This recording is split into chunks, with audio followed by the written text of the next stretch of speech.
इरशाद। Daddy मुझसे बोला तू गलती है मेरी, तुझ पे जिंदगानी गिल्टी है मेरी। तो उन्होंने ऐसे डी के बोझ लिख के जो निकाला है, क्या मतलब है इन लाइन्स का, प्लीज बताइए हमें। ये कितनी सुंदर बात लिखी है कि तेरे जैसा जालिम मिलता है नसीब से। When I kind of had my first breakup in life, that was when I was listening to this song on repeat. तिरछी नजर तीखी होती है। ये नजर को टेस्ट कौन कर रहा है? ये नजर का मास्टर शेफ कहाँ चल रहा है? तीखी नजर ये है, मीठी नजर ये है। तो नमस्कार, आदाब, मेरा नाम है पथिक। हम बात करने वाले हैं फिल्म दिल्ली वैली के गानों के बारे में। When did you guys like listen to the songs and watch the movie? DK Bose song was the one जो मैंने सबसे पहले सुना था because it was the most famous of course. I think मैं 10वीं में थी जब this movie released and I remember we couldn't go out and watch the movie and I was a nice kid. I did not even try watching the movie.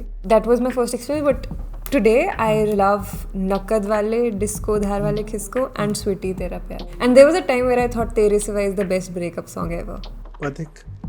मैंने भी यही, जब film आई थी 2011 में, तो ऑफ कोर्स फिल्म देखी नहीं थी क्योंकि वही अच्छे बच्चे ऐसे फिल्में नहीं देखते, पर वही इसके गाने जो थे वो हर जगह सबके ऐसे ज़बान पर थे और स्कूल में तो ख़ास करके इस पे बातें होती है। वहीं से डिस्कवर किया था कि अच्छा ऐसा कुछ आया है, और फिर वो आमिर खान वाला वीडियो भी था, वैसे देखा था कि अरे अरे कुछ तो यूनिक सी चीज़ कर ली है इन्होंने। तो इस तरीके से सबसे पहले एक्सप्लोर किया था और जैसे जैसे समय चलता गया मुझे ऐसा रियलाइज़ होता गया कि डीके बोस तो बहुत ही बड़ा फिलोसॉफिकल गाना है। मतलब उस पर मैं एक कब से एपिसोड करना चाह रहा था, पर मुझे ये नहीं पता था कि मैं उसको किस तरीके से उन शब्दों को मैं बोलूँगा। तो ये आज मुझे बहुत ही खूबसूरत सा मौका मिला है जहाँ आज ये मैं डीके बोस पर बात करने वाला हूँ। Hindol, what about you? तो अनलाइक मतलब जो आप लोगों ने तहजीब बरती थी बचपन में, मैं उतना सौभाग्यशाली नहीं था क्योंकि मेरे जो दोस्त थे उस टाइम पे, तो हमने देखी थी ये फिल्म। कैसे देखी थी वो मैं नहीं बताऊंगा, बट देखी ज़रूर थी। बिकॉज वही होता है ना, एक वो फॉरबिडन फ्रूट वाली चीज़ होती है कि जो आपको अलाउड नहीं होता, आपको पहले वो ज़्यादा अट्रैक्टिव लगने लगता है कि ये तो देखनी है। And also it was the first time जब mainstream commercial Hindi cinema में गालियाँ थी। No bitch, trouble's looking for you. Like it was a movie made for teenagers, but something that teenagers can't watch, which is like very ironic. I'm sure like even while making these movies and songs, उनको थोड़ा तो वो होगा कि ये बच्चे गाने वाला है, ये गाना बच्चों के लिए बना रहा है, but it's not a song for kids. तो डीके बोस जो आपने कहा कि आज फिलोसफी की बात करेंगे हम डीके बोस की, तो इरशाद। हाँ, तो हम लिरिक्स देखते हैं डीके बोस के। डैडी मुझसे बोला तू गलती है मेरी। Yeah. और मुझे ये अभी से अजीब लग रहा है कि मैं जिस तरीके से रिसाइट कर रहा हूँ ये बहुत अजीब होने वाला। जो भी ये देख रहे हैं वीडियो, प्लीज आप अगर आप एडिट कर सकते हैं तो please go for it, make a reel out. But like आपके पिताजी आपसे आकर कहते हैं कि तुम हमारी गलती रहे हो, आप हमारी गलती रहे। मतलब लाइक इंडियन मैन की सीधा लाइक एकदम बेस रूट से प्रॉब्लम स्टार्ट की इन्होंने कि लाइक फादर फिगर प्रॉब्लम। तो यही तो साइकोएनालिटिक पर्सपेक्टिव है कि आपका चाइल्डहुड पे जाके सीधी बात शुरू करी। तो डेप्थ यहीं से पहली लाइन से शुरू होती है। लाइक इमेजिन उड़ान का रोनित रॉय लाइक से कि डैडी मुझसे बोले तो रोनित रॉय से इसे जैम करता होगा और गलती के बाद गिल्ट होती है, तो तुझ पे जिंदगानी गिल्टी है मेरी। पूरा जो सॉन्ग है वो इसी परसेप्शन पे चलता है। और ये परसेप्शन अगर मैं सही तरीके से बताऊँ कि कौन से कवि ने सही तरीके से बताया था, तो ईशान अवस्थी ने इसे बहुत अच्छे से बताया था कि जो दिखता है वो होता नहीं है, और जो नहीं दिखता वो होता है। अरे क्या दिखता है नहीं दिखता है कर रहे हो? also from the Aamir Khan cinematic universe. So yeah. तो अगली लाइन ये है कि साबुन की शक्ल में बेटा तू तो निकला केवल झाग। तो एक्सपेक्टेशंस तो थी कि साबुन निकलेंगे 99%। I'm sorry, I'm cutting Pathik off, but Pathik has changed. Like you can't imagine if there is somebody watching us who hasn't heard the song. Pathik एकदम अच्छी वो nuanced way में इसमें वो recite बैकग्राउंड में आप तानपुरा चला दो and it changes the whole. But yeah, जैसे हम लोग बात करते हैं ना इमेजरी वगैरह की, this is such a nice imagery कि साबुन की शक्ल में बेटा तू तो केवल निकला झाग। तो यहीं पे डिसअपॉइंटमेंट हमें दिख जाती है। और उसके बाद मुझे नहीं पता ये लिखने वालों ने क्या सोचा था कि इतनी भयंकर क्रिएटिविटी यहाँ पर उन्होंने रखी है। और जो भी खुन्नस था वो सब उन्होंने ऐसे डी के बोझ लिख के जो निकाला है, क्या क्या मतलब है इन लाइंस का, प्लीज बताइए हमें। कथारसिस मिल सकता है, मैं इतना बता सकता हूँ। अच्छा, कहाँ मिलेगा ये? ये शायद हम इस वीडियो में नहीं बता पाएंगे। But anyways, do you guys want to move to other songs as well? I really have been desperately wanting to talk about Sweety तेरा प्यार चाहेगा. I like the transition, कैसे वो स्वीटी तेरा प्यार से स्वीटी ਤੁਹਾਡਾ प्यार होता जाता है. Like he's finding respect धीरे धीरे. Right. And the amount of self awareness our protagonist has कि मैनू गल करनी नहीं आती तो आपे जल्दी बात समझ ले, और मेरे लव्स उलझे से तू बस मेरे जज्बात समझ ले. तो हम डीप डाइव कैसे करेंगे? कोई बात नहीं। नहीं तो व्हाट इज द डिस्टिंक्शन की, मतलब तेरा और तोड़ा में, लाइक अगर ਤੁਹਾਡਾ हमको is like little respectful, like आपका.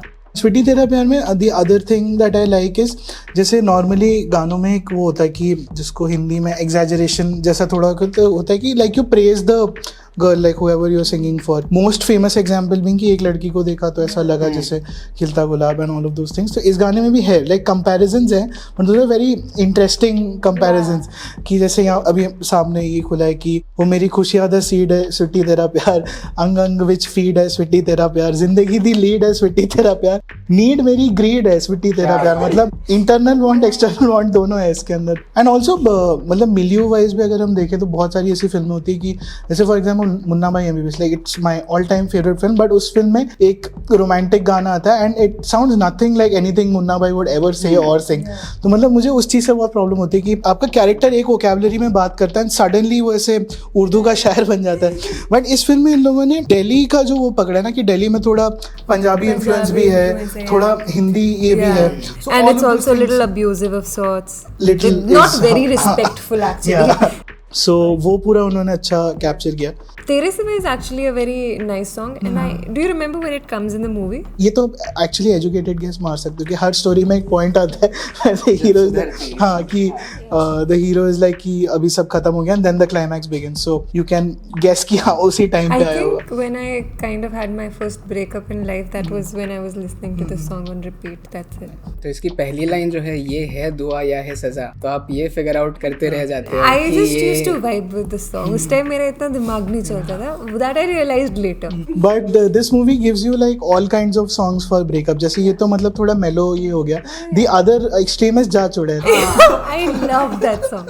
In fact I hate you like I love you, हाँ वो भी उसी जॉनर का है. I love जा चुड़ैल के lyrics. हाँ छोटी छोटी बातों से तूने जो सताया मुझे, उंगली पे नचा के तूने ठेंगा जो दिखाया मुझे. चूना जो लगाया मुझे. ये मतलब ऐसे this was made for a love Ranjan film कि ये मतलब इट कैन इजीली ओपन. हाँ करेक्ट है ये. There is a line also. फूल वूल कुछ नहीं, सड़ा हुआ आलू दे. You know what you are. फूल नहीं, परी नहीं, जंगली एक भालू है तू.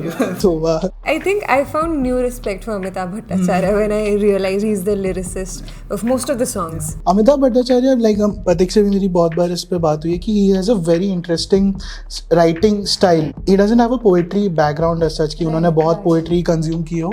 उनका ये है कि उनको हिंदी गाने आते हैं. Like he has a good memory of all the greats of like 50s 60s 70s and that's all he knows. But what he does is मतलब हमारी आम बोलचाल की भाषा को वो इतने अच्छे से ले आते हैं. द इमेजरी, जैसे गुलजार की अगर हम बात करें तो उसकी इमेज, सॉरी उसकी क्या बोल रहा हूँ मैं, उनकी इमेजरी भी, जैसे वो एक गाना है कि हमने देखी है आंखों की महकती खुशबू. आंखों की महक नहीं होती है but it's like an abstract. Even Amitabh Bhattacharya does some of those things. जैसे वो it's not from this movie but Band Baaja Baaraat का वो गाना है कि चाय में डूबा बिस्कुट हो गया. And that's such a nice metaphor. I think you spoke about I hate you I like I love you. ये गाना भी बहुत हद तक ये जैसे उर्दू पोएट्स जिस तरीके से जिस वाइब में लिखते थे उसी वाइब को ऐसे आगे ले जाता है. Even the visuals of this particular song. They are like very 80s. Yeah, very 80s, and you actually like it. I remember I used to play this song on repeat, and अभी recently भी at least 2 महीने के लिए मेरा phase आया था where this was the first song I would listen to when I woke up. देखो शुरुआत भी इसकी वही है कि सैया तेरे प्यार में लुट गए हम बाजार में. And it has that whole qawwali feeling. And एक मतलब ऐसी इंटरेस्टिंग ये था ऑब्जर्वेशन जैसे था कि जो भी आपकी 80s में लाइक मूवीज थे जिसमें कवाली वाला एक वो था कि थोड़ा हिप अरेंजमेंट है बट लाइक अ कवाली. हाँ which is mostly in Nasir Hussain film. Like जो भी अब ऋषि हाथ जमाने को दिखाना है. And Nasir Hussain is Aamir Khan uncle who basically launched him. So almost like he is paying a tribute to his own legacy in this like parodied manner. So And I love the transition from the initial. आपको लगता है okay, this is going to be a very serious qawwali type song, and then Amir Khan has a dialogue, दिल तोड़ू हाँ, दिल हड्डी तोड़ो भी हड्डी भी, कुंफू खेलो कबड्डी कबड्डी भी। my favorite part is he like there's this dancer and he just touches the dancer and he's like hi. Current मारती है। yes there is this word that's here zalim, like you don't तेरे जैसा जालिम मिलता है और ये कितनी सुंदर बात लिखी है कि तेरे जैसा जालिम मिलता है नसीब से, और फिर कोरस भी है मिलता है नसीब से। दिल है तेरा खंजर घायल कर दे करीब से। पोएट्री का डायमेंशन देखिए तो ये कौन से लेवल की बात है पता है, कि रंजिश ही सही पर फिर ही दिल ही दुखाने को आओ, आप फिर कभी, मैं लिरिक्स भूल रहा हूँ। We are doing an episode on Delhi Valley and you forgot the lyrics to Ranjishi Sahi.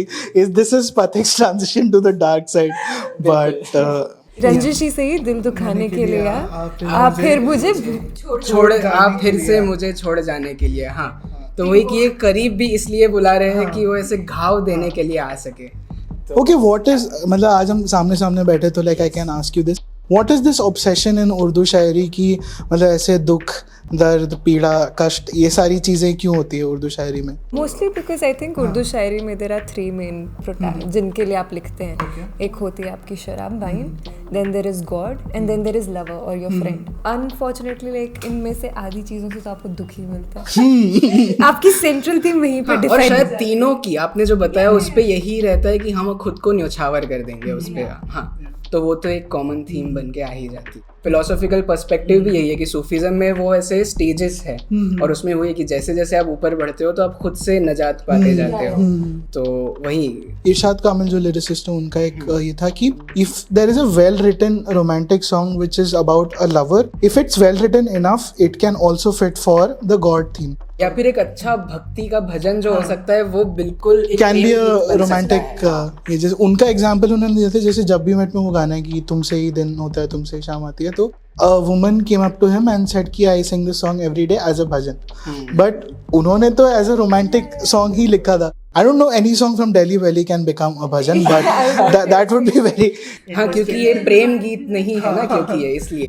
और कौन सा गाना हम देखना? I think there is Saigal blues. Is it Saigal? Saigal KL Saigal जो सिंगर थे, तो हाँ उनका स्टाइल इमिटेट करके the person who has sung song. दुनिया में प्यार जब बरसे ना जाने दिल ये क्यों तरसे। और फिर यही चीज 3 बार। हाँ इस दिल को कैसे समझाओ, पागल को कैसे मैं मनाऊं, और फिर यही बात फिर से 3 बार रिपीट होती है कि नादानियां जो तुम करते बंदिश में हम ये क्यों मरते। This is a nice song क्योंकि ये सहगल वाली वाइब है। तो बिल्कुल अगेन जो वो हार्म वाली चीज है कि इस दर्द की ना है दवाई, मजनू है या तू है कसाई। अरे वाह। I think I love the small things here and there that they've done. Because you think you're just getting in the zone कि ठीक है, now it's going to be a romantic thing, now it's going to be a very फिर कसाई आके सब कुछ काट देता। And it's also the sound of the word also ना, कि आप deliberately एक harsh sounding word डाल दो तो it kind of conveys the feeling. अब कौन सा गाना बच गया है? I think नकद वाले डिस्को दहन वाले I do love that song. तो ये तो ऐसे बिल्कुल एक ट्रांजैक्शन बहुत अच्छे से पोएटिक तरीके से बताया है। तुमको देखा तो खो गया, मैं फेल इन लव सा हो गया, सोचा तुमने भी हिंट दिया लेकिन सैंडल का प्रिंट दिया, इसमें बहुत याद रखने वाली बात है ये। हाँ, दिल टुकड़े टुकड़े हो गया, उस दिन मैं जल्दी सो गया, क्या बात है। होए मारा तूने लेफ्ट राइट एंड सेंटर, होए sandal sandal sandal sandal Sandal. I love the lyrics of this song. और उसके बाद तेरी तिरछी नजर ने दिल को कर दिया पंचर, और वो भी तिरछी नजर से, क्योंकि तिरछी नजर तीखी होती है। आप सीधा देखोगे तो वो तो सीधा देखना हुआ, लेकिन अगर मैं कोने से देख रहा हूँ तो वो ये नजर को टेस्ट कौन कर रहा है? ये नजर का मास्टर शेफ कहाँ चल रहा है? तीखी नजर ये है, मीठी नजर ये है। उसके लिए आपको उर्दू शायरी में थोड़ा और जाना पड़ेगा। और हाँ, जिस बात से हमने इस गाने की शुरुआत की थी कि इस दिल की नकदी ले लो ना और प्यार उधार दे दो ना, तो ये जो व्यापार है, या अगर मैं ऐसे वो व्याप्यार करे, बहुत गंदा सा ही था जो भी था। इट्स रियली नाइस टू सी पथिक। वो he wants to get into it and he's almost, then he's becoming very conscious. Yeah, conscious And then he's of- like, ये मैं क्या कर रहा हूँ यार. सो अनदर जो अभी आपने मेंशन किया कि ट्रांजैक्शनल आइडिया ऑफ लव, इस पे एक और गाना है जो मुझे काफी सही लगता है, लबों का कारोबार बेफिक्रे का, तो वो भी पूरा इसी थीम पे बना है कि how transactional love can be, but at the same time it can also mean a lot of things. I think हो गया. Bedardi Raja is left. It's sort of like the item number of Delhi Belly. I think every song. I mean, like this is the one. This is the one where you actually explore the other nuances of adult films. Okay. So you're talking about youthfulness. You're talking about falling in love. You're talking about lust, but in a very desi way. हाँ, ये सही बात करी है आपने. मतलब मैं भी कब से ढूंढ रहा था कि इसे किस तरीके से कह पाए, पर ये परफेक्टली आपने इसे समराइज़ किया है. और मुझे नहीं लगता कि इसे पढ़ना चाहिए क्योंकि इसकी भाषा बहुत ही नहीं, बट फिर that goes against the idea of Delhi valley itself कि दिल्ली वैली में उन्होंने नहीं बोला ना कि मतलब दिले नादा तुझे हुआ क्या है. Songs like these, they refer to a lover, but there's no genuine love. Like you are appeasing to the man's instincts. तो वो भी एक तो इसके लिए ऊपर इसके ऊपर जो लिरिक्स है वो यहाँ पे हमें दिख रहा है कि ये जो बात थी कि मैं तो फूल छड़ी हूँ, माचिस तो जला. उर्दू शायरों की बात जो हम कर रहे थे कि मैं बर्बाद होना चाहता हूँ, उसका फीमेल पर्सपेक्टिव अगर हम कहना चाहे तो ये सॉन्ग में वो रिप्रेजेंटेशन भी आ चुका है. I like how censored we are making this conversation. I don't think उसे बर्बाद होना है. I just think she's trying to appease and get a lover. तो जिस गीत के साथ हमने शुरुआत करी थी उसी पर हम वापस लौटते हैं ताकि जो पूरा जो चक्र एक शुरू हुआ था इस बेहद यूनिक से एपिसोड का, उस पर हम आज के लिए यहाँ पर रुक सके. तो इसमें जो ये बात है कि किसने किसको लूटा, किसका माथा कैसे फूटा, क्या पता भैया, we don't have a clue. तो अंत में सारी बातें ना यहीं आके अटकती है कि मैंने क्या किया, तुमने क्या किया, हम पे क्या बीती, तुम पे क्या बीती. हम सभी को कुछ नहीं पता है, कौन से गाने का मीनिंग क्या था वो भी हमें नहीं पता है. तो बस यही बात है कि हम डूबे सतह पे रहे, क्या हुआ ये किसी को नहीं पता. तो इसी बात के साथ आज की बात यहीं पर ख़त्म करते हैं. डूबे की आप बात करते हैं, डूबे गहराइयाँ में, हम गहराइयाँ की भी बात कर सकते हैं कभी. But yeah, thank you so much for inviting us to this episode, and yeah, we'll see you in the next episode.